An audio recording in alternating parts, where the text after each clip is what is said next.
할렐루야. 하나님께서 오늘도 넉넉한 은혜 가운데 인도해 주실 줄로 믿습니다. 다 같이 사도신경으로 신앙 고백 같이 하심으로 새벽 예배 하나님 앞에 함께 드리십니다.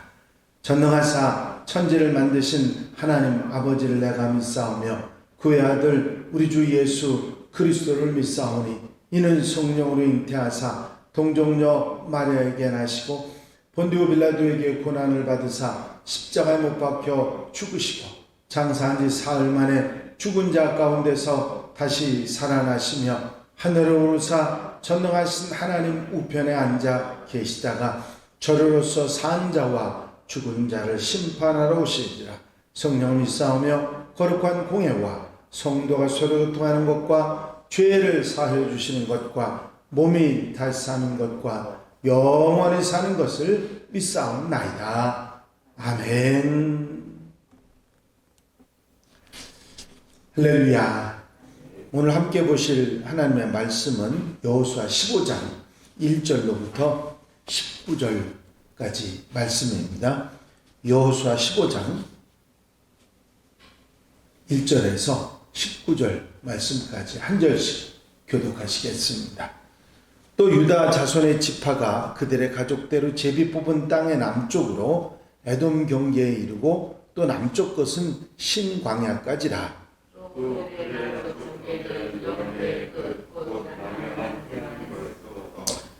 아그라빔 비탈 남쪽으로 지나 시인에 이르고 가데스 바네아 남쪽으로 올라가서 헤스론을 지나며 아달로 올라가서 돌이켜 갈가에 이르고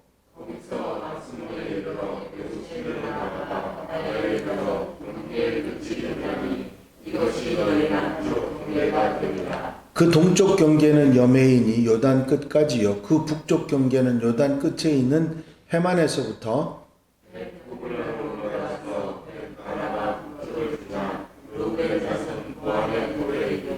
또 아골 골짜기에서부터 드비를 지나 북쪽으로 올라가서 그 강 남쪽에 있는 아둠민 비탈 맞은편 길가를 향하고 나아가 엔세메스 물들을 지나 엔로겔에 이르며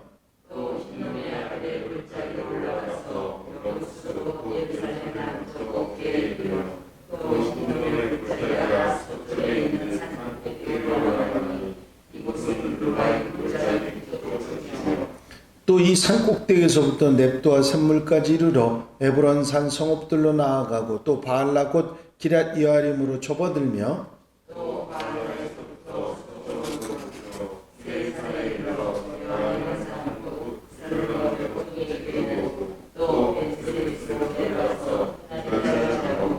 또 에그론 빗달 북쪽으로 나아가 식군으로 접어들어 바알라 산을 지나고 얌느엘에 이르나니 그 끝은 바다며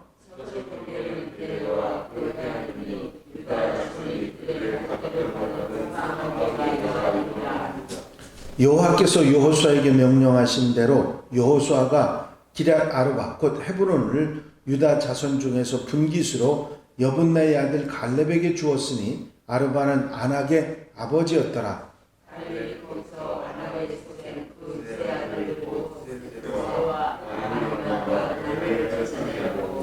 거기서 올라가서 드빌 주민을 쳤는데 드빌의 본 이름은 기럇 세벨이라.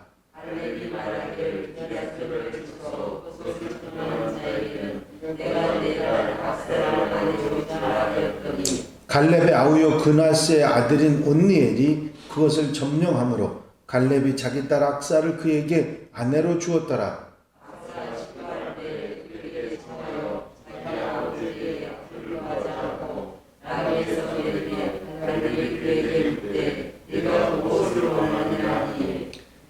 다 같이 읽으십니다. 이르되 내게 복을 주소서 아버지께서 나를 내게 땅으로 보내시오니 샘물도 내게 주소서 하며 갈렙이 윗샘과 아랫샘을 그에게 주었더라. 아멘. 할렐루야. 어제 말씀에 이어서 오늘 말씀에도 갈렙의 이야기는 계속됩니다.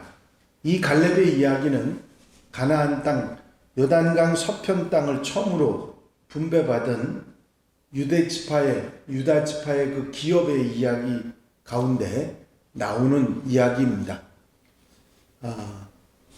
다른 지파들 다 놔두고 유다 지파가 첫 번째로 기업을 받은 그런 지파로 나오는 이유가 무엇일까 생각을 해봅니다.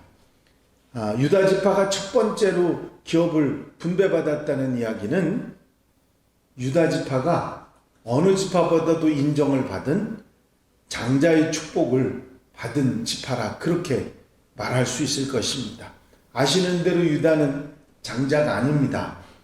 야곱은 4명의 부인에게서 12아들을 낳았는데 유다가 장자의 유업을 받게 된 것이죠. 왜냐하면 장자인 르우벤은 아버지 야곱의 침상을 더럽혔기 때문이고, 둘째와 셋째인 시므온과 레위는 동생 디나의 사건으로 인해서 세겜 사람들을 속여서 잔혹하게 살해한 죽인 그런 일이 있었기 때문입니다. 그래서 장자권이 넷째 유다에게로 넘어온 것이죠. 혹여 그렇게 말할 수 있습니다. 르우벤은 에덴 요단강 동쪽에 이미 땅을 받지 않았느냐 그렇게 말할 수 있는데, 그렇다고 하면 레위와 시므온이 제쳐진 이유, 레위는 레위 지파는 제사장 지파니까 그렇다 할지라도 시므온이 제쳐진 이유는 이야기할 수가 없습니다. 그래서 아예 이 세 아들은 장자권을 상속하는 데 있어서 뒤로 밀렸다고 볼 수밖에 없는 거고, 그 사유는 성경에 나오는 대로 분명한 것이고요. 그래서 넷째인 유다가 실질적으로 장자의 역할을 하고 있다. 그래서 어느 누구보다도 많은 땅을 분배받았고 좋은 땅을 분배받은 이야기가 나오고 있습니다. 그래서 창세기에 보면 야곱이 유다에게 이런 축복을 하죠. 유다야, 너는 내 형제의 찬송이 될지라. 내 손이 내 원수의 목을 잡을 것이요 내 아버지 아들들이 내 앞에서 절하리로다.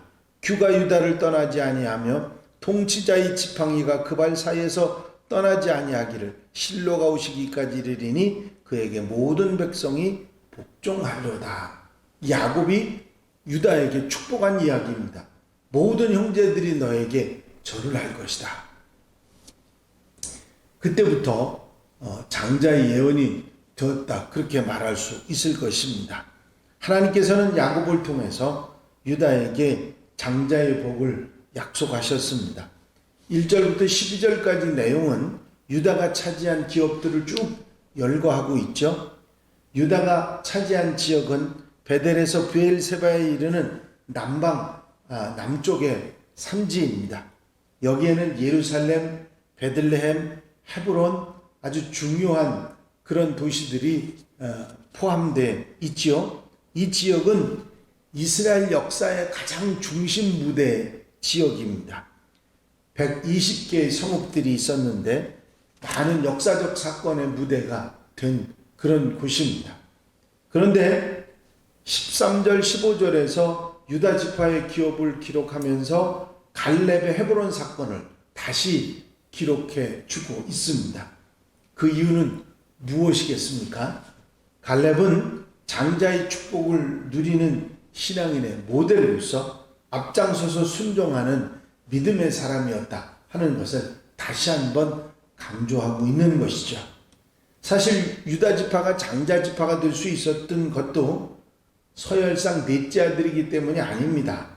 창세기에 보면 유다는 베냐민을 대신해서 애굽에서 포로를 자처하죠.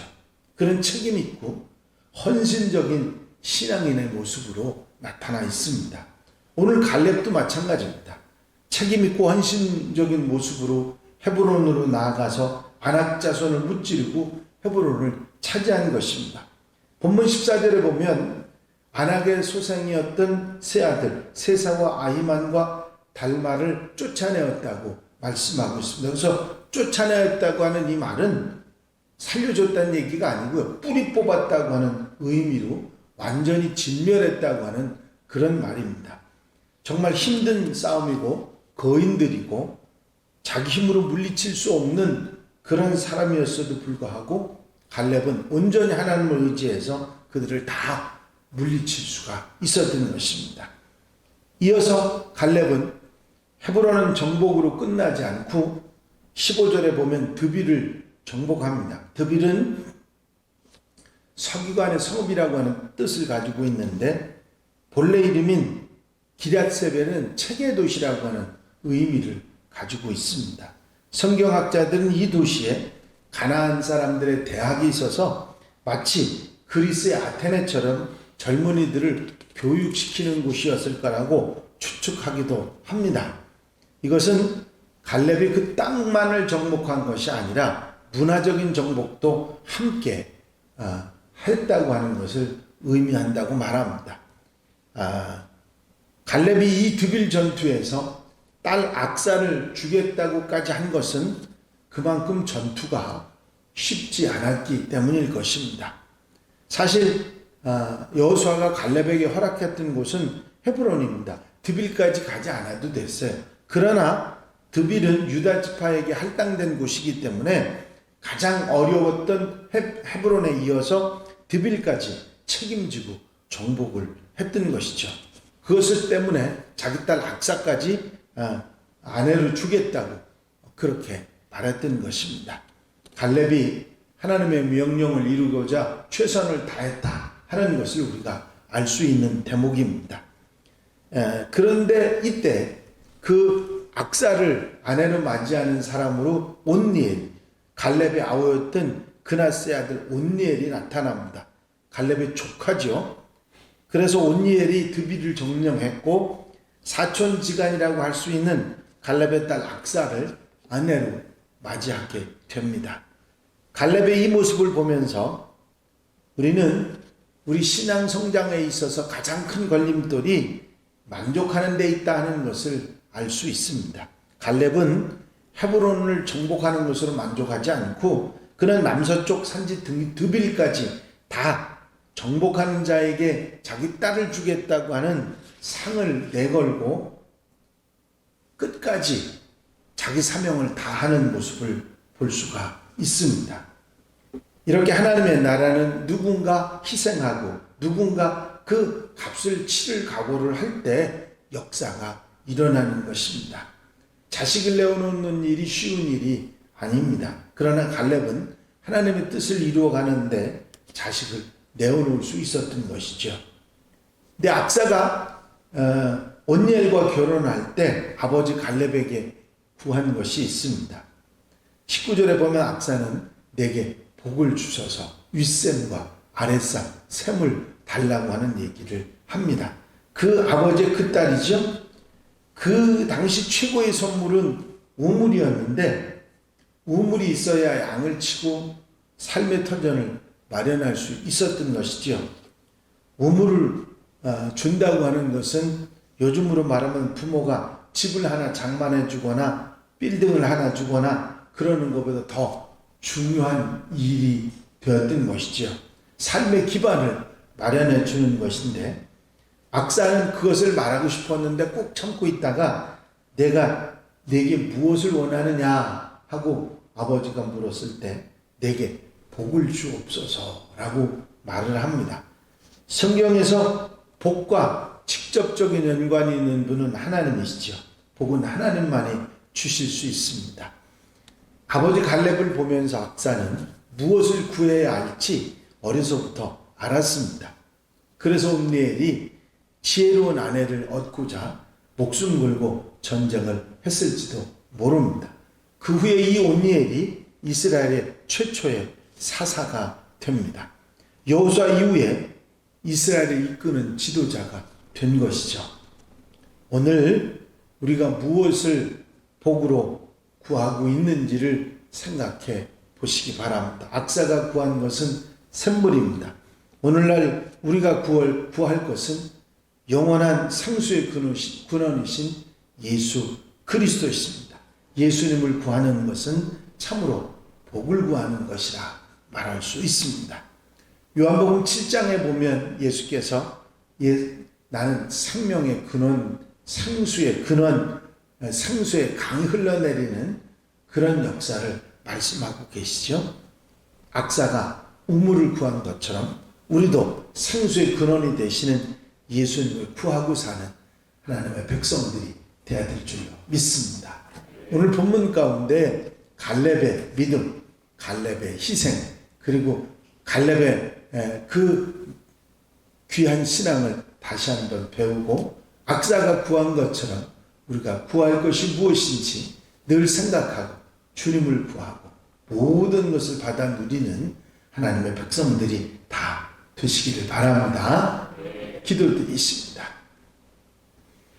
사랑과 은혜가 영원하시 많으신 아버지 하나님, 이제 유다가 복을 받은 것은 다른 것이 아니라 그가 넷째였음에도 불구하고 장자의 복을 받는 귀한 은혜를 입는데 그가 올바로 살아갔고 그의 대표적인 인물 유다 자손 중에 갈렙이 희생적으로 믿음으로 순종으로 살아갔음을 우리에게 말해주면서 여호수아는 이 갈렙의 믿음과 희생과 신앙을 본받으라고 말씀하시고 악사처럼 생수를 구하는 삶을 살아가라고 권면하신 말씀을 듣습니다. 오늘 하루 우리의 삶 속에서도 언제나 갈렙과 같은 믿음을 가지고 예수 그리스도를 구하며 생수의 축복을 받으며 사는 복된 날 아름다운 삶이 되도록 인도해 주시옵소서. 사랑하는 성도들 가정 심령마다 넉넉한 은혜로 이 한 달 지켜 보호 인도해 주시옵소서. 허락하시고 축복하시고 함께해 주실 줄로 믿사옵고 예수 그리스도의 이름으로 기도하옵나이다. 아멘. 주님 가르친 기도 함께 드리십니다. 하늘에 계신 우리 아버지시여, 이름이 거룩히 여김을 받으시오며 나라의 마옵시며 뜻이 하늘에서 이루어진 것 같이 땅에서도 이루어지이다. 오늘날 우리에게 일용할 양식을 주옵시고 우리가 우리에게 죄지은 자를 사하여 준 것 같이 우리 죄를 사하여 주옵시고 우리는 시험에 들지 말게 하옵시며 다만 악에서 구하옵소서. 나라와 권세와 영광이 아버지께 영원히 싸움나이다. 아멘. 이 시간 기도하실 때에 교회 부흥과 발전을 위해서, 공동기도 제목들 위해서, 중보기도할 분들, 질병으로 힘들어하는 분들 위해서 기도하시고 수험생들 위해서 기도해 주시고 자유롭게 기도하시기 바랍니다.